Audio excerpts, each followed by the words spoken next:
Assalamualaikum warahmatullahi wabarakatuh. Baiklah, saya Nabila Fatma akan menjawab pertanyaan UAS hukum perdagangan internasional, yaitu pertama, subjek hukum perdagangan internasional. Pertama, negara. Negara adalah satu-satunya subjek hukum yang memiliki kedaulatan, yaitu memiliki wewenang untuk menentukan dan mengatur segala sesuatu yang masuk dan keluar wilayahnya. Negara juga berperan dalam pembentukan organisasi dunia. Dua, organisasi internasional, pemerintahan dan non-pemerintahan. Organisasi internasional baru diakui sebagai subjek hukum internasional setelah adanya advisory opinion yang diberikan oleh MI.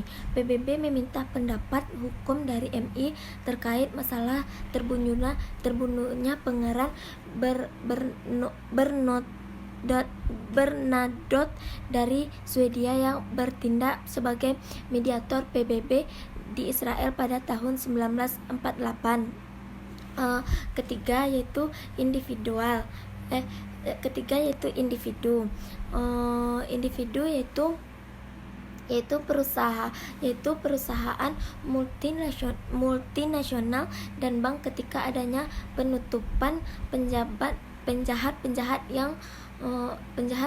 perang di hadapan MI yang diadakan khusus untuk itu oleh negara-negara suatu yang menang perang. Dalam proses peradilan yang diadakan di Nuremberg dan Tokyo, para penjahat perang tersebut dituntut sebagai individu untuk berbuat yang diklasifikasikan sebagai: pertama, kejahatan terhadap perdamaian; dua, kejahatan terhadap kemanusiaan; tiga, pelanggaran terhadap hukum perang; empat,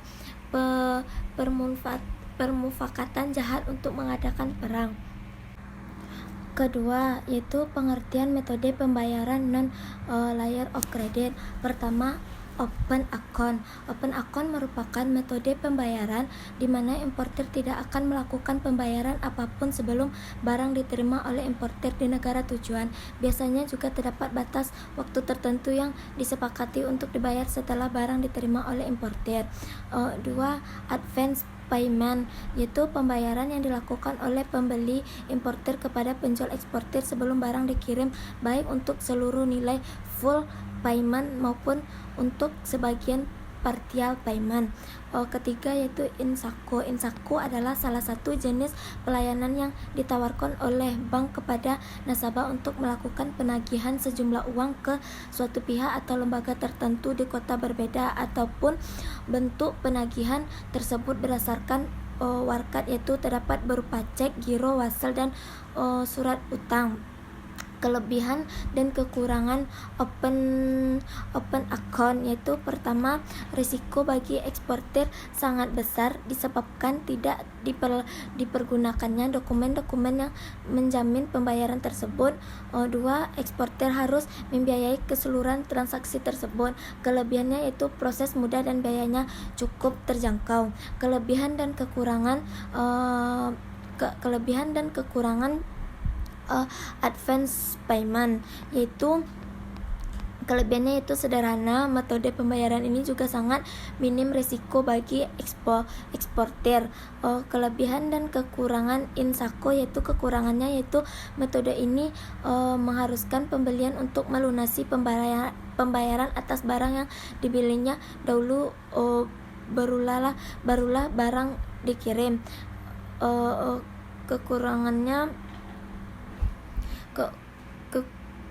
Kekurangan advance. Kelebihan dan kekurangan insako.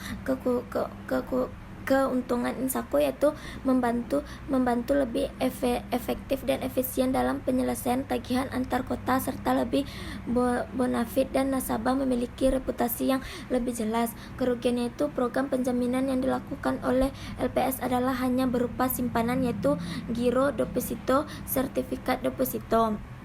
Pengertian letter of credit dan uraian prosedur penggunaan letter of credit. Letter of credit adalah salah satu cara pembayaran internasional yang memungkinkan eksportir menerima pembayaran tanpa menunggu berita dari luar negeri setelah barang dan berkas dokumen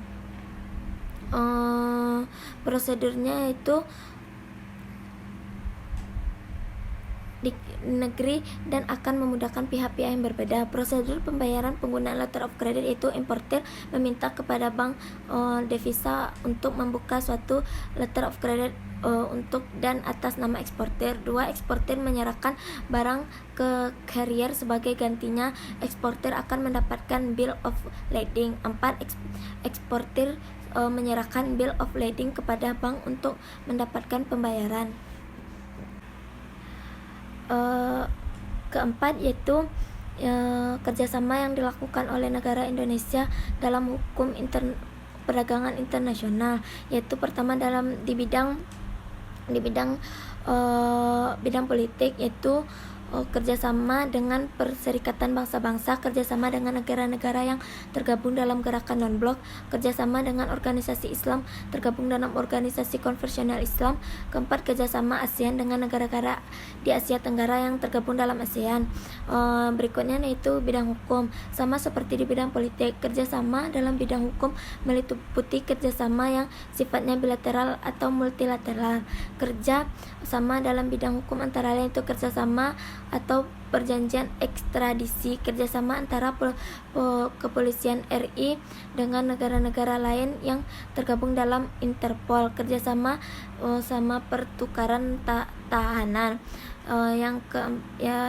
Berikutnya itu bidang ekonomi. Dalam bidang ekonomi, kerjasama antara Indonesia dengan negara lain meliputi kerjasama bilateral, regional, multilateral, serta kerjasama dengan organisasi internasional lainnya. Kerjasama ekonomi bilateral berupa kerjasama perdagangan dan ekonomi dengan negara sahabat yang memiliki perwakilan diplomatik. Kerjasama ekonomi regional seperti perdagangan ASEAN, AFTA, APEC, dan G15.